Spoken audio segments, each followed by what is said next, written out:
Holy smoke! Welcome back to another episode on the Crossbar channel. In today's video, we're going to react to the Champions League semi-final, the second match. Manchester City was hosting the defending champions Real Madrid. The game just ended 4-0 for Manchester City against Real Madrid. So let's sit back without wasting any more time. Let's roll.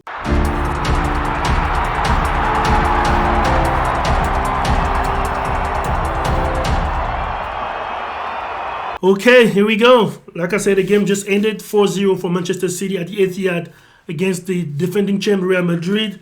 That was a bloodbath. I mean, he was not even a bloodbath really, because it really was no fight. It would have been a bloodbath if it was a fight from Real Madrid, but it really was a walk in the park. It seems like City was playing, I don't know, Community Shield against a team from the third division in England. Like Real Madrid completely inexistent the whole game. Like I think Real Madrid's best player of this game was Thibaut Courtois, because City could have been easily 4-0 in the first half or 5-0 in the first half. So Real Madrid completely inexistent. Like I said, City just toying with them. Like feels like 2011 Barcelona. You know, the way they used to dominate the opponent in the tiki-taka, making you run entire legs. And it wasn't even like I said, Real Madrid didn't put up a fight. It wasn't the type of game where you say, all right, we put up a fight, but we got beaten by a better team. No, it was like one team was playing and the other team was not playing, really. Other than Thibaut Courtois, Vinicius tried to make some run in the first. I think he saw pretty quickly that he wasn't going to overrun Kyle Walker. But he kept trying. He didn't have that much opportunity to do so, but you can tell the first 3-4 rounds, he was kind of shocked on how quick Kyle Walker and how strong Kyle Walker is, because he's trying to bump into his shoulder a few times, but Kyle Walker was not moving. So this defense is pretty pacey. The defense that Guardiola put up together, pretty pacey, especially having Kyle Walker on the side for Vini Jr. Now, I don't think it would have been the same had Guardiola kept Cancelo and played Cancelo there. Vini couldn't have anything to do and dribble him as much as he wanted, pass behind him. It kind of reminds me a little bit of, what's his name, Balde and Alaba from Barcelona. Vini Jr. have had a hard time, you know, with those super pacey defenders for some reason. I've noticed that already. He had a really easy time with Alexander-Arnold, which is not the paciest ever. But nonetheless, Vini is really good. To me, he had been Real Madrid's best player in the Champions League this season. He's the one now. Benzema is the goal scorer, but to me, Vini was the best player. He was the one starting the comebacks and, you know, making things happen for Real Madrid. And Benzema was scoring the goals. But today, other than Thibaut Courtois and Vini at time, but there was really nothing to do. Like, it was a complete domination, completely. Ball possession to City. Number of shoot attempt, City. Shot on target, City. You know, passes, City. Pass percentage, everything was literally about Manchester City. They played almost like they were playing, like you were seeing in Ligue 1, PSG against, I don't know, Sochaux. It was not competitive at all. And my question is, I don't know if it's just me. You tell me if it's just me. Did anyone see Karim Benzema today? I'm not sure he played today. I don't know. I watched the game, but I had a hard time seeing him. So I'm not sure. I'll check again the starting lineup, because I think if Benzema had played this game, it would have made a difference. Yeah, it would have made a difference. No, wait, did he play? Yes, he did play. He was phantomatic. Nobody saw Benzema today. I don't even know why they kept him this long. I don't know why they kept him. After it was 2-0, when Carlo Ancelotti started making the changes, he should have been out of there. Like, well, I guess the problem is they don't have anyone coming for Benzema. They don't have any number 9, really. If Benzema is out, nobody's coming in. So Ancelotti tried his usual suspect, Marco Asensio, bringing in Tchouaméni, Ceballos, you know, the usual suspect, but nothing was working today. It felt almost as if, like, even the gameplay, I didn't understand the way they were playing. I mean, they were set up the same way they get set up pretty much every big game, you know, with Camavinga on the left, because what's his face, Ferland is always injured, but they were set up pretty much the same. So what didn't work today? Why did it feel so, almost it felt like, you know, 2002 Brazil against China, like, you know, no offense, but it felt like PSG against Auxerre. And even that, Auxerre put up more fight against PSG. Like, what happened to the players? Because it was the same exact setup. Now, I started noticing even the first leg, like, Real Madrid did not, like I said, I don't like to say who deserved to win, but Real Madrid didn't play much the first leg. Like, other than when they equalized around the 70th minute, like, they were kind of playing defensive game, even at home at the Bernabeu. Now, is it I guess that's how they usually play. Like Real Madrid really rarely dominate any football game really. Even the one they wins, they pretty much settle. They don't really sit too back, but they pretty contain your attack and then they go on counter attack. They're really good usually at counter attack with Kroos, Modric, one passes to Benzema to Vini. So that's really how they play. So today was just obviously that they don't. Then it's not the same level. Like it's not the same level. Modric, he's been a good player. He's been a great player. I think it's time to go. He's like 37, 38. I'm not sure Modric is coming back next year. If he's coming back, it's going to be as a mentor to the Chouamenis and the Camavinga. There's no way Modric is starting. If Real Madrid come next year and play big Champions League moment like semi-final, having Modric in the starting lineup is going to be questionable. Like he's great. His mind's still great, but his body is no more.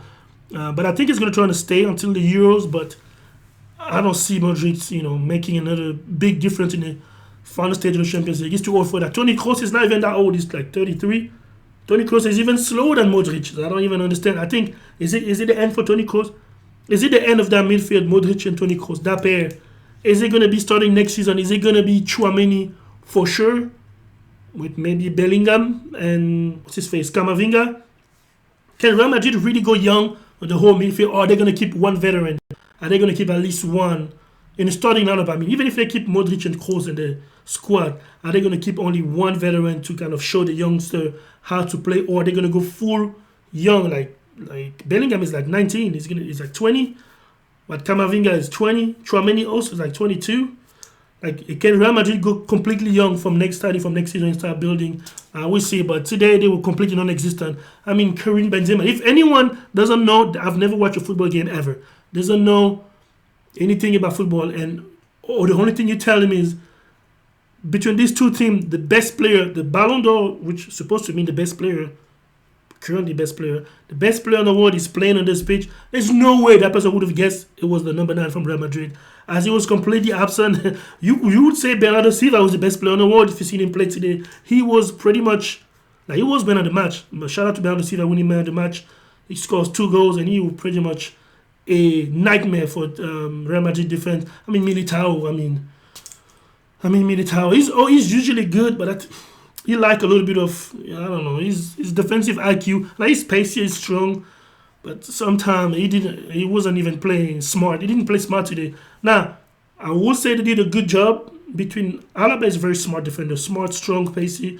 I mean, Alaba played midfielder when he was in Bayern and also left back at Bayern Munich. So he understands the game. He's been a captain for Austria for the longest. He's experienced and he's skillful. If I were on Ancelotti, I would have put Alaba and what's his face, Rudiger. But like I said yesterday, hindsight is always 2020. But just today he was terrible. I mean, he was terrible. It felt like I wasn't sure if it was Man City against Real Madrid or Man City against Real Sociedad. Even Sociedad could play better. City against Real Valladolid. They play like Real Valladolid today night. They need to get drug tested. With the whole squad high or something? Because they did not put up a fight. It was let me not say bloodbath anymore. It was a terrible football lesson. It reminded me of Barcelona 2011. And it had been a while since Guardiola won the Champions League. I mean, last time he won in 2011. So it's been a long time. We're 2023 now. Kent City, after this huge European performances from the group stage until up at this point, they've completely humiliated Real Madrid. And I think it's a good payback because Real Madrid kind of humiliated them last season. With that comeback, it was very heartbreaking for the Manchester City fan. I mean, it was a nightmare. And this year, 4-0, complete domination, no fight from Real Madrid whatsoever. That's the way you got to get back, a payback. They say karma is the you-know-what. It was definitely karma this time. Real Madrid trying to do their old technique, contain the attack and trying to go on counter-attack. But Rodrigo from Real Madrid, he fought, but it was not his day. Vini, it was not his day. Kyle Walker had his number all day, every day. And then Modric, Kroos, nowhere to be found. Camavinga looked like a midfielder trying to play left back. The first leg, he looked like, I was very impressed with Camavinga, the way he handled his position. But today, he looked like a midfielder that was sent to play left back. He was completely out of it. And Grealish did everything he wanted, Another team that did everything they wanted with the ball. And Camavinga, that's not really his fault. I mean, you're asking a 20-year-old who's a midfielder to play left back in the Champions League against Man City, but that's not his fault. He's only 20 and he's a midfield. But he's been performing really good. But yeah, Real Madrid is out 4-0. But yeah, congrats to Manchester City. And now we're up to the Champions League final in Istanbul.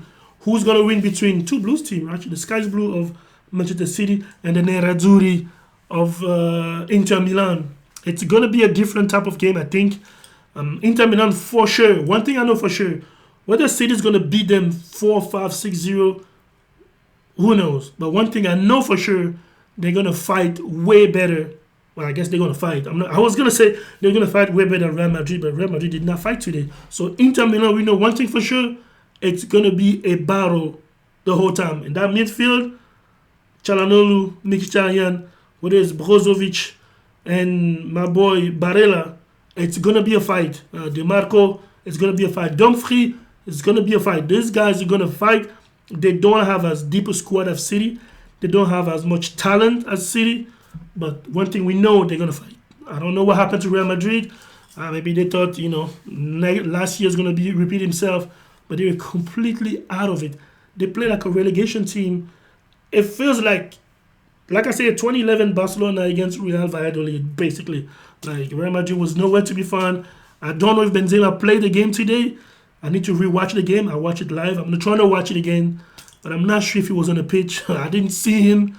Vinny Jr., I saw him a little bit. But Thibaut Courtois was the one that tried to keep the ship at bay. But City it was too much. Even Julian Alvarez, he just came in, sub for Haaland.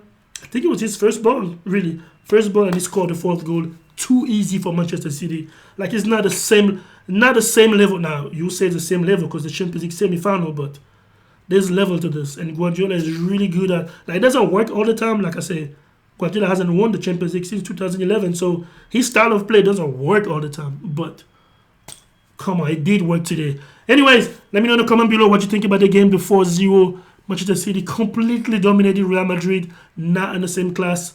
And what do you think of Real Madrid? Should they go into rebuild mode? Should they let Modric and Toni Kroos go for next season? Should they start playing Camavinga, Tchouaméni, and if Bellingham join? Should they start playing 20-year-old players in their midfield? And I'll see you guys in the Champions League final in 24 days from now in Istanbul between Inter Milan and Manchester City. And I'll see you guys on the next one.